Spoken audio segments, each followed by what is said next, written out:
really strange piece of hair sticking up in the back of my head and I don't know how to get rid of it. Hi everyone, today is something that I've been looking forward to for a while, and it's my full review of Maggie Stiefvater's The Raven Cycle series. I love these books so much. After I finished them, I didn't know what to do. In the month of November, the last two books were the only two I read, and I think it's half because I was in sort of a reading slump, and also I just didn't want to read anything else in that month, I guess. I didn't know what to do with myself when I finished this. I fully said to myself, what the hell am I gonna read now? Because I don't know, I just felt so empty inside, like I had no more Raven Cycle books to read. I know Maggie Stiefvater has books that are sort of in the same world, but I don't know, I just didn't feel ready to like be interested in them or read them. I do want to read them eventually, but this has honestly become one of my favorite series of all time. I found this out about myself this year, but I'm a very character-driven reader. I didn't really realize it until I read this series specifically, so I think that's why I loved it so much. Yeah, but I guess I'll just get started, tell you what the book's about. This was honestly so much better than I thought it would be. So I guess I'll just explain the first book a bit more thoroughly than the last three because I don't want to spoil. Not too thoroughly. No, I won't spoil anything, don't worry. So I guess I should start with the first character we're introduced to, which is Blue. So Blue is kind of like, her family is a family full of psychics, so they kind of have like these superpowers in this world. I don't know, I don't really want to call them superpowers because to them it just seems so natural. It's like an entirely different world to like the rest of the world in a way. So Blue isn't like the rest of her family. She's not a psychic, but she's kind of like a charger, so she can amplify psychics' powers or just amplify anyone who has powers in general. Basically, Blue grew up in a household where they don't like telling each other what to do. They encourage you to be very independent. So Blue has always never liked being told what to do. Blue's always loved the feeling of adventure, which is why she is pulled towards the friend group that she is pulled towards to eventually. But Blue's always wanted a connection with the dead because her family is psychics. They sort of have like this strange connection with the dead. They can see spirits. Yeah, but Blue's never been able to see these spirits like her family, so she's kind of always wanted that her whole life, but has just never been able to have it because she's a bit different than the rest of her family. Yeah, so she's never been able to see these spirits until one day she sees the spirit of this boy who's destined to die. And the only reason Blue would be able to see that is that if he's her one true love, or she kills him in the future somehow, because Blue's been told her whole life that her first kiss will kill her one true love. Okay, if I'm being completely honest here, I did not read the blurb on the back of the book, so when I read that Blue's first kiss would kill her first true love, I kind of went into shock. Like, if I'm being honest, I didn't expect anything like that. This book, from what I've heard, I only knew the plot was like they were searching for a Welsh king, also known as the Raven King, so I really didn't expect there to be a large element of death straight in the beginning. Like, literally the first line is, Blue Sargent had forgotten how many times she'd been told that she would kill her true love, and it's just like, my mouth dropped reading that. I found that a lot of books kind of spoil some things on the back of the books, so I just never read them anymore. So now basically how I research my books is that I just watch other people's like opinions online, how they would summarize the book. I never read the backs of books myself unless I have like no clue what the book's about or I've never seen it before. There's also this academy called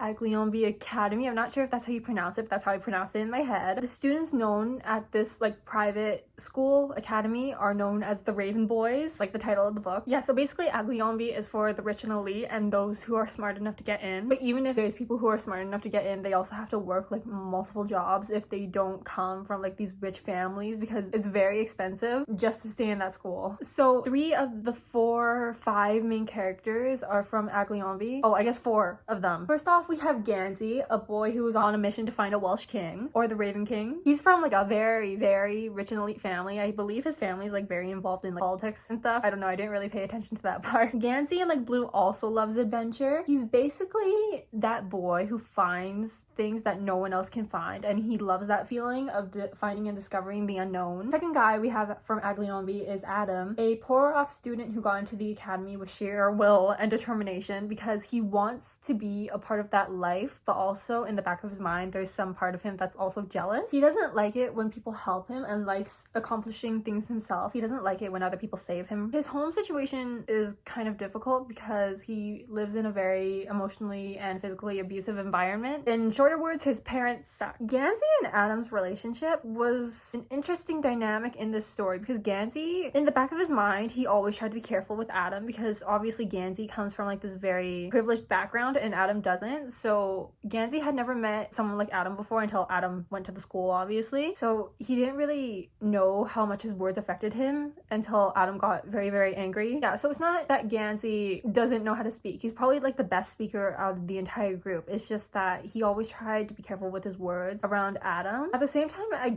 get why he did that, but also there's like a part of me that also felt bad for him because he could never really show himself entirely when Adam was around. Third boy we have from Agliombi, Ronan. He's kind of a delinquent type or bad boy type. He also comes from like a rich family background. It's kind of a bit of a different type of rich from Gansey's family, where Gansey's family lives in like a stereotypical huge mansion. Ronan's family has a giant farm where they take care of animals and stuff, but you can tell they're rich just by like the size of the property or whatever. Yeah, so other than Latin, Ronan doesn't like school whatsoever, so he skips a lot. His family situation is also a bit difficult, but not in like the abusive way with Adam's family. It's more like he doesn't have the best relationship with his siblings because ever since his father got into an accident and died, he and his older brother have always had like this complicated relationship even before his father died, but now it's like very complicated. You might find with Ronan that he has many hidden secrets and you won't find them out until the second book. The second book isn't solely in his POV, but it is a lot in his POV, like the majority of that book. And you do get to like Ronan a lot in that second book, but I'll talk about that a bit later after I'm done talking about this first one. And then the last main character we have from Agliombi is Noah. This is their friend who most people don't notice too often. Noah notices a lot, but he doesn't say too much. He's kind of smudgy in a way. Yeah, we don't know too much about him either, like Ronan,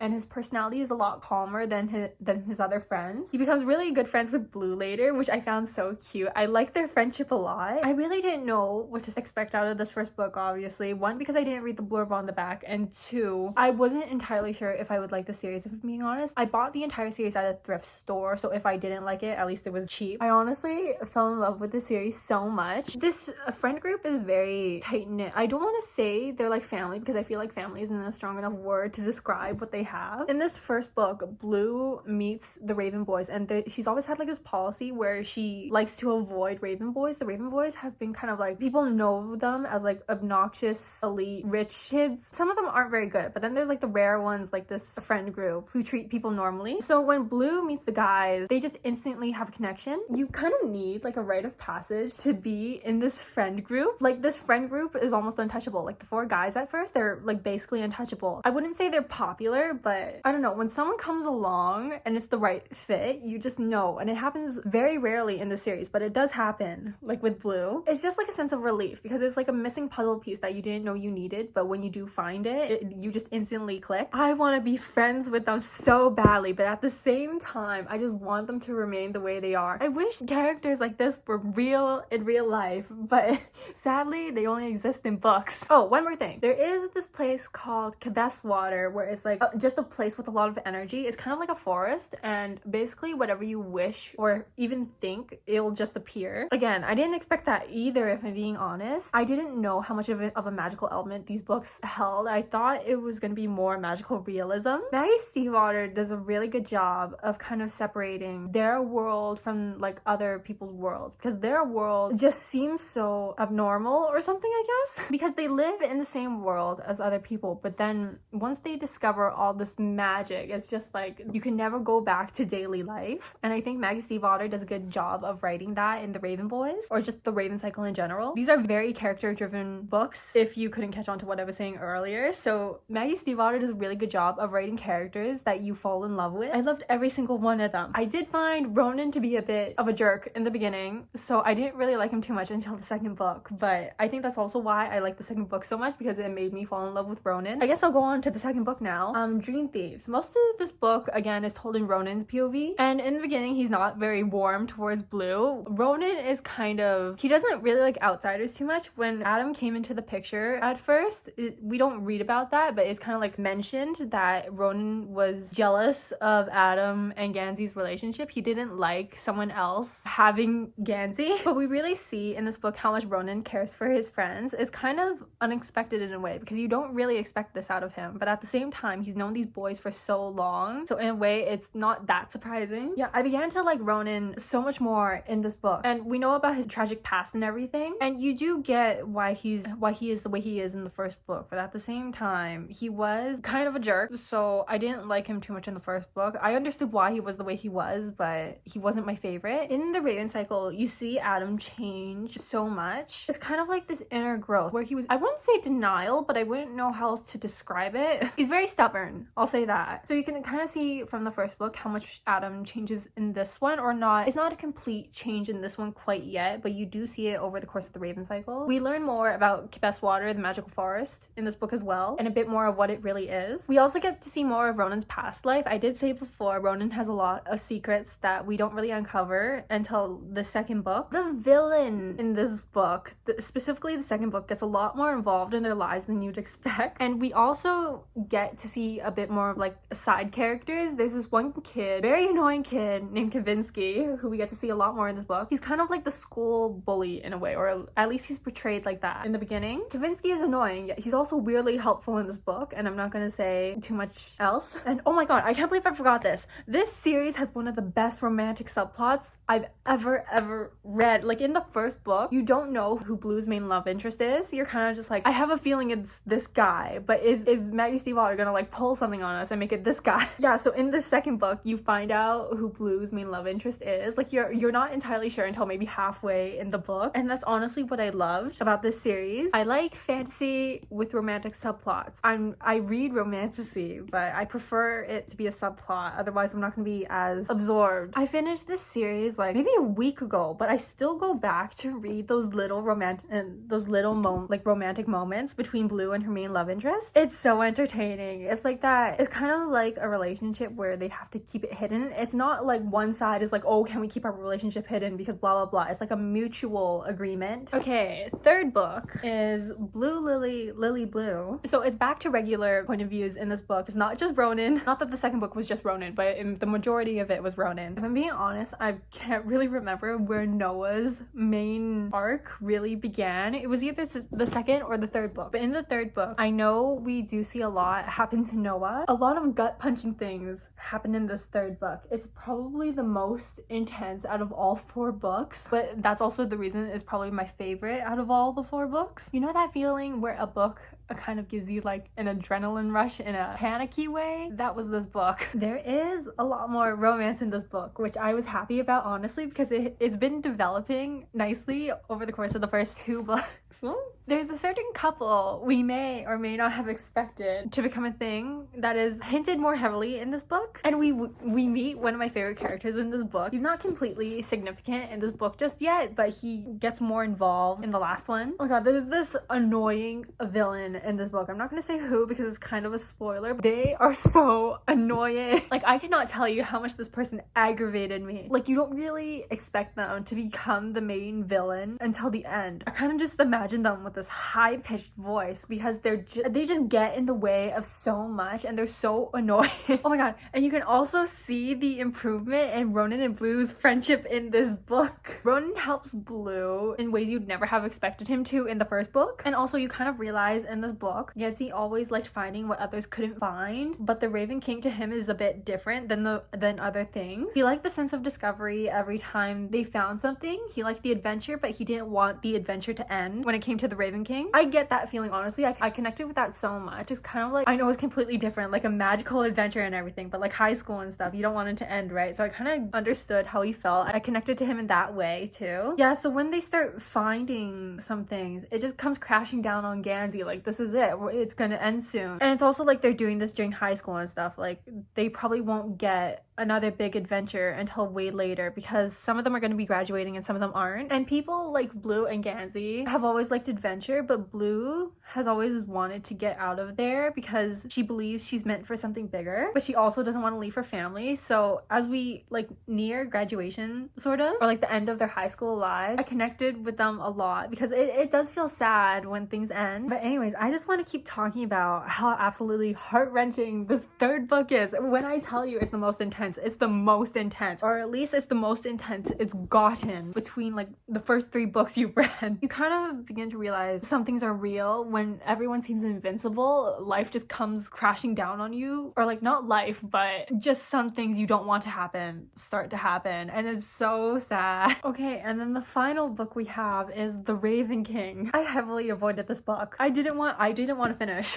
I think that's why I only another reason why I only read 2 books in November. It wasn't just that I was in a reading slump. It was just that I wanted to avoid finishing. Yeah, so basically in this last book, you realize the only one who can really find the Raven King is Gansey when he's ready. Like that feeling in the first book where he doesn't want the adventure to end. It can't really end until Gansey wants to go find the Raven King, and you get hit with it more heavily in this 4th book. This one's also very intense. I don't think it's as intense as the 3rd book. It might be, but it is also very intense. The POVs are also very spread out again between all the characters. The last book in a great series, and probably the most satisfying ending like ever. More secrets finally come to light. The pairing we were not expecting but was secretly cheering for also happens. More absolutely tragic things happen in this book. Oh, so sad. It gets so sad near the last 2 books, and I hate it. And also Cabess Water just becomes chaos. Yeah, and then Adam's character, as I said before, he goes through these changes in all 4 books, and I think he gets into a good place in this last book, hopefully. At least that's what it felt like. As good of a place as he can be. Yeah, all these characters kind of find some peace within themselves where they can live the way they wanted to live, sort of, if that makes sense. Yeah, it felt like there weren't too many loose ends, so that was good. I don't know, when I got to the end of this series, I just felt it just felt like such a long ride, and yet I finished these books so quickly as well. Not in November. The first 2 books I finished pretty quickly, but it just felt like such a long ride, and I loved it so much. All these characters I fell in love with, but Maggie Stiefvater really wrote a good ending where it just felt like the end, or like it didn't feel like the end. Like it felt like there was more to come, but at the same time it just felt like it was a good ending. It was solid. I loved it. I just desperately want to jump into these books and think myself as a part of this friend group. I know I said I wanted to leave them untouched, but at the same time I just want a friend group like this so badly, where they're so connected in such a deep way. Like they all just love each other so much. They do anything for each other, and you can really see that in all of these books where they get themselves into such dangerous situations. Character development too. I love the character development in these books. I always love reading about just characters growing or healing or something like that. Yeah, but it really just felt like the end of a journey. It was sad, but at the same time it was really good. Yeah, but I think that's all. Overall, it's a 6 out of 5 series, and you cannot change my mind on that. I love all these books so much. I gave each of them a 5 out of 5. Well deserved too. I can't believe it had taken me so long to read this series. I wanted to read it in high school, but I just never got around to it. I did get into like a major reading slump for years in high school, so I just never read too many books in grade 10, I guess. Grade 9, grade 10. But yeah, I think I'm gonna end my review, or like my talk of the Raven Boys, the Raven Cycle, here. I hope you enjoyed. I just really wanted to talk about them. I know I only talked about like what the books were about, what my feelings were towards the books, but I feel like that should be enough in a way, because that's what most of my reviews are, honestly, how I felt towards the book. I hope my love for the series got through to the screen. And yeah, hope you enjoyed, and hope to see you in the next video. Bye!